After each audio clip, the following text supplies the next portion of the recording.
All right, my name is Dr. J. Caligari. You can call me Dr. J. Most of my students do.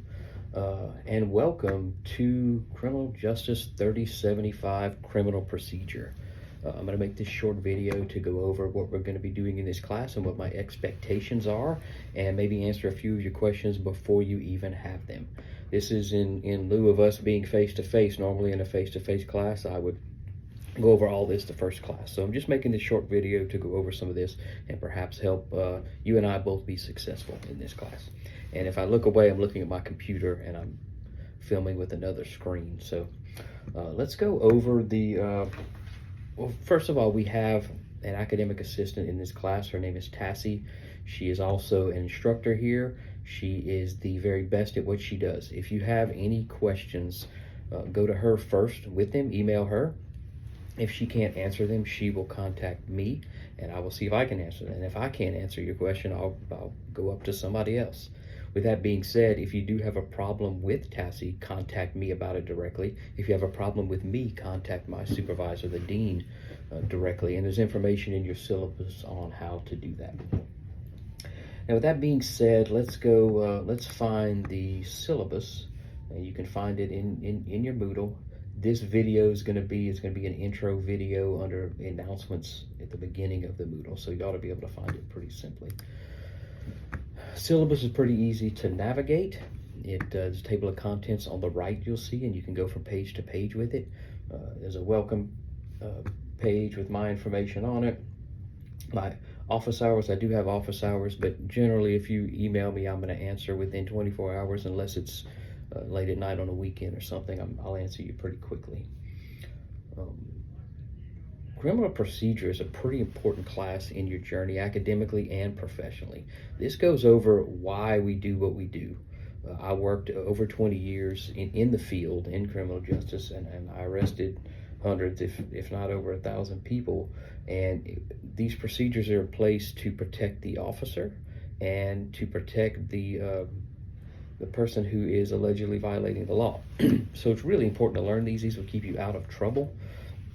These court decisions and legal frameworks and policy and procedure are what we live and breathe in criminal justice. So this is a super important class for you, and I hope you get out of it what you should. So let's go over some stuff in the syllabus. Of course, we have the syllabus, assistance and communication. We have important dates. If you look under these important dates, it gives you dates that you have to drop or to without a W, with a W, for a full refund. And those dates happen pretty quickly. Also, the course due dates. We have 7 weeks in this class, which is really fast. Everybody knows that. But we have our initial post, our discussion replies. We have our assignments in here. We have our all the dates that these are due are going to be in here. If one of them is wrong, let me know, because I try really hard to get them right, and I'm definitely not perfect. The next we have course outcomes. You can read these to see what you should be learning in the modules. You know what your material is. Technical info you can read on your own. Your grading scale and your grade breakdown. In this class, there's 3 quizzes. They're worth a total of 90 points, so 30 points each. Your final project, which we'll discuss in a minute, is worth 100 points. Your 7 discussions are worth 170 points total. And your assignments, which are 8 of those, are worth 50 points each at the total of 400 points. So the total points for the class you can earn is 760 points. And you can do the math, the rest of the math on that yourself. You can see what you made on each assignment, quiz, and projects, and figure that out. Your assessments, like I said, there's going to be 3 of them. They're going to be open book. They happen really fast. If you don't read the material before you take them, you will not do well in them. You will not have time to look up answers. All of them anyway. Right, your discussions. Let's go over, if I need to make a big star here. The first week of class, before Wednesday night at 11:59, you must complete your initial discussion in Module 1 to remain in the class. If you do not do that, it's called an academic engagement activity. You will automatically be dropped from the class, and you have to do paperwork to get back in the class. And you'll get an email about this, probably several emails if you don't do it, in an attempt to reduce the amount of paperwork on you and me. So be sure and complete your initial discussion before Wednesday night of the first week of class. Now, with that being said, all of your initial discussions will be due by Wednesday night, and you can look at that in your syllabus. Your responses will be due Friday. In this class, your initial discussion should be a minimum of 150 words. Your response should be 100 words. Your reply to another student. Because we are working in a scientific field and not an opinionated field, I expect you to have citations or references with your discussion. So you should be able to reference what source you got it from, whether it's our textbook or whether it is it's another source you're getting it from. You need to cite that. And when you're responding to your peers, let's try not to respond with, "Hey, great, I agree with you."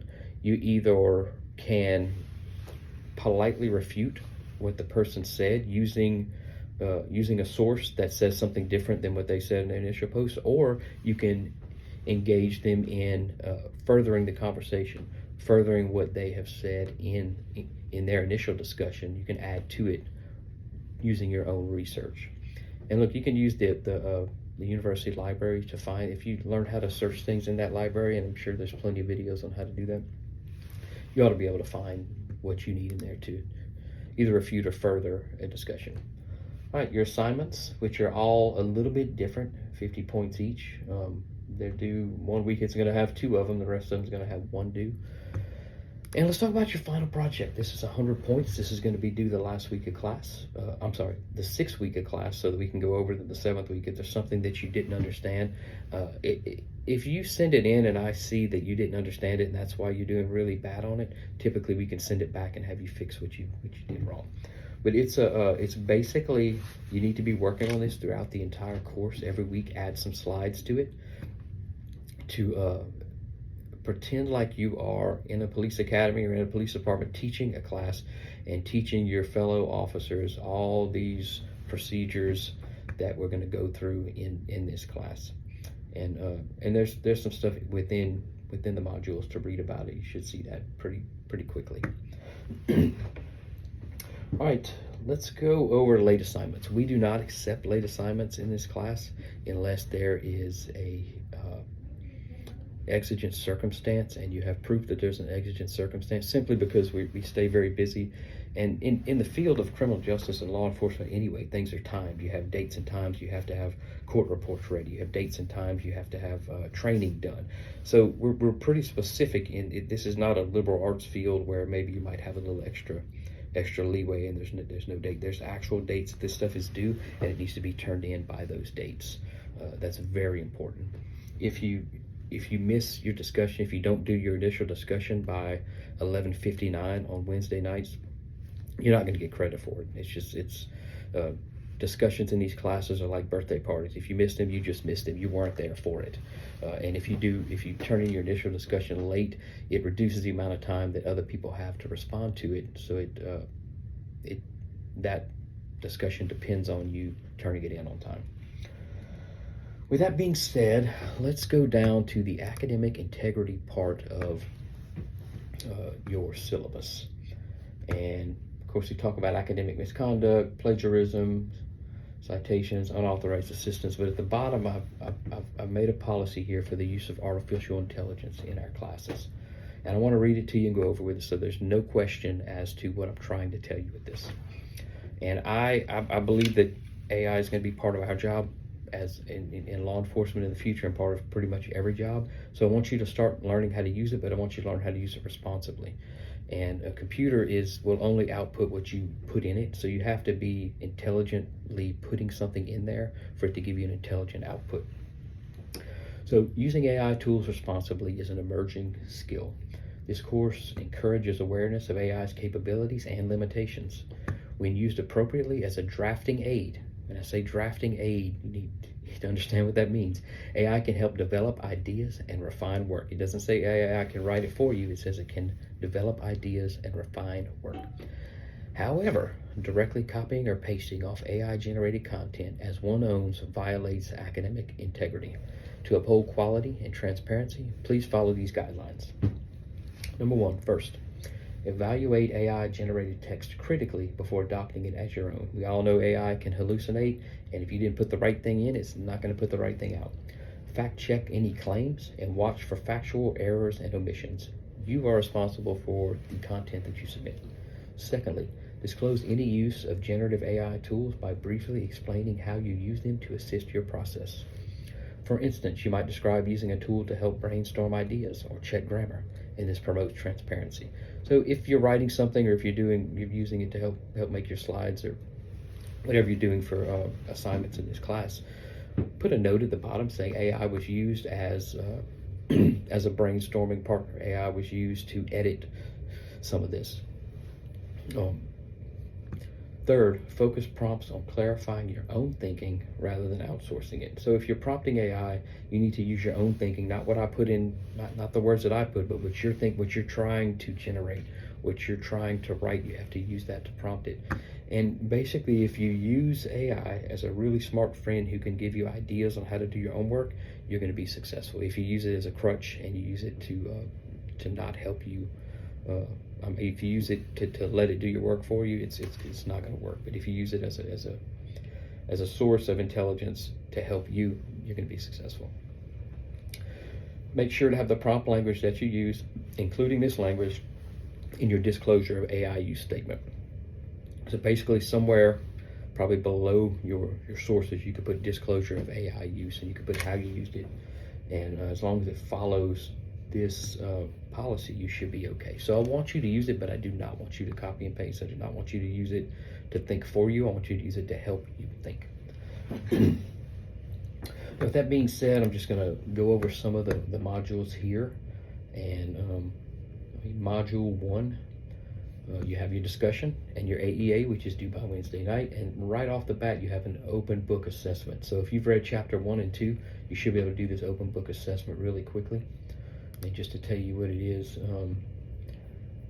you'll have no retakes on it. You'll be able to do it once. It's only open this week. You'll have 10 minutes to take the quiz. Okay, so it's really quick, in and out, easy to do. Just show that you read your material. There's also in most of these, you're going to have additional sources you can read that will help you with the module. Your assignment is map it out. You can read the instructions on that. The bottom of it, you'll see final project. Review the final project guidelines posted in the Start Here module. So if you look under your syllabus and under Introduce Yourself, it has project paper guidelines. And that's going to help you get started on your 100-point final project. Module 2, of course, an assignment and discussion. Module 3, you have your open book assessment, and you have your video discussion. Really quickly, too, module 2 is, I think that is the 50-point discussion. Yes. It's the only one worth 50 points, the rest are worth 20. Some of these are going to be video discussions as well, where you have to explain a process through video and then respond to your peers. Module 4, it's where you have your 2 assignments and your discussion. Module 5 is an assignment and a discussion. Also, a DNA flow chart you'll have to look at. And then in Module 6, you'll have an assessment on chapters 11 and 12, which is for that chapter, and your final project will be due. So your final project's not due in Module 7, it's due in Module 6. So you have 6 weeks to work on this, and it's a pretty extensive project. In the past, students have turned in really good PowerPoints with it. Some of them had done voiceover, some of them have speaking notes. I'll need one or the other. Either make it to where I can look at the speaking notes, or to where you're voicing over what you're doing. And then Module 7 is a more simple assignment and a discussion. And that'll end our 7 weeks. And if you have any questions, again, email them to Tassie, the AA in this class. If she can't answer them, she'll send them to me. But most likely she can answer any questions. If you see any mistakes in the modules, let me know. I'm not perfect. I don't mind repairing them and fixing them. Other than that, I hope you're successful in this class, and your success is my success, and I wish you the best. Thank you.